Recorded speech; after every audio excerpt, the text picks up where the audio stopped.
Hi everyone, this is ShinKaigan, and welcome to my Krul guide for 1.3.0. This guide's going to go over a radically different playstyle of Krul that takes away a lot of his inherent weaknesses and makes him into a boosty monster in the mid to late game. Before we go into details of the build, we have to discuss what changes Krul received to make this build viable in the first place. The first change is the buffs to Dead Man's Rush. It lost 2 seconds off the cooldown at rank 5, and allows your primary gap closer and defense mechanism to be up sooner. The crystal power ratio on the barrier increased by 25%, and Dead Man's Rush now also applies 2 stacks of weakness on hit. The last and most important change is the fact that Dead Man's Rush now applies on hit effects such as Aftershock and Shiver Steel. Remember this one because this skill is what the build revolves around. Another great buff is that Shadows Empower Me now activates in half the time, allowing for quicker ganks and surprise attacks. You can also apply the slow through the use of Dead Man's Rush now instead of having to rely purely on your auto attack. His Spectral Smite changed a little bit too. At lower ranks of Spectral Smite, the base damage on this skill went up, but the damage per stack actually went down. That means in the early game it's less relevant to get all 8 stacks on a target. Lastly, he received a few buffs to his base stats, giving him a small increase in HP, shield, and armor per level, which increases his survivability. Okay, now let's move on to the skill order. The first skill that you're going to overdrive is Dead Man's Rush. This build heavily relies on the skill both for survival as well as damage, so make sure that it's maxed by level 8. After that, make sure that your Spectral Smite is maxed by level 11 and only take 1 point from Hell's Heart at level 6 and leave it alone until level 12. This is because you're mostly going to be relying on your ultimate for the stun and not the damage, and since the stun duration does not change at all, it's okay to leave it at level 1. Next is the item build.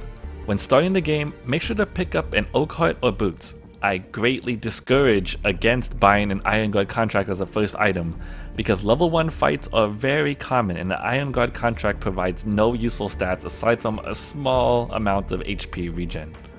If you absolutely must buy an Iron Guard contract, buy it after your first round in the jungle. Next, you want to move on to an Aftershock. This item, along with rank 5 Dead Man's Rush, is what enables us to have such huge burst.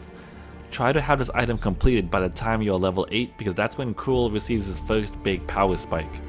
I usually try to rush it, but if you are having difficulty surviving the early game, don't be afraid to build some early defense. Once you completed your Aftershock, next is your Shiver Steel followed by a Chronograph. This combination of items allows you to abuse the power of Dead Man's Rush, grants you survivability, and allows you to stick to your target better. Afterwards, build tanky according to the enemy team. Down below is an example of a finished item build. Notice that I said example because your last items are situational. If you're up against a heavy weapon damage team, consider buying a metal jacket or an Atlas pauldron.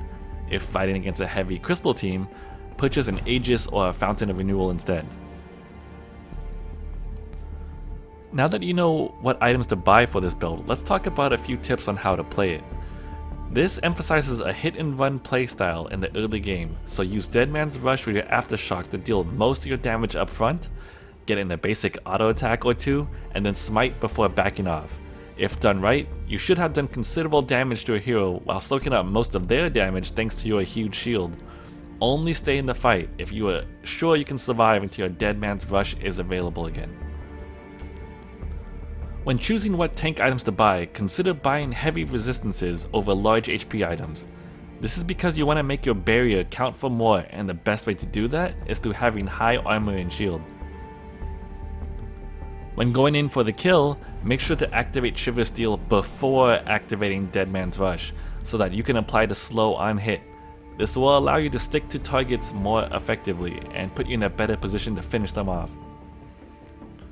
Be sure to space out all your skills to maximize Aftershock procs.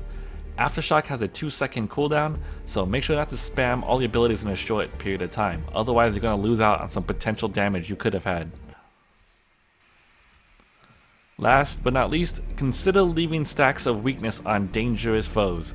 Don't forget that every stack on a target reduces their attack speed and crystal power, so leaving all 8 stacks up on an enemy carry might actually be more advantageous than smiting them right away. This build has some very clear strengths. Between your short cooldown barrier and your heal on Spectral Smite, you'll be near unkillable late game. You also deal a high amount of damage without a very big investment on items. Your Great Burst puts you on a level of an assassin, but unlike an assassin, you're also hard to kill. And lastly, you'll win in most 1v1 situations no problem. However, this build also has some weaknesses you'll want to exploit in case you run into this type of Krul in the wild. Krul has a very weak early game, especially between levels 1 through 5. He lacks a strong escape spell, so if he's out of position, he'll be easy to pick off, and has a relatively slow jungle clear, so make sure to invade his jungle hard and early to keep him down. This pretty much wraps up my guide on Krul. If you want to see the match that is being showcased in this guide in its entirety, make sure to click the link on the right. Or if you want to chat with me or watch me live, check me out on my Twitch. Lastly, like and subscribe if you enjoyed the video. If you have any suggestions for hero guides you want to see in the future, make sure to leave them in the comments section down below. Thanks for watching, and I'll see you next time.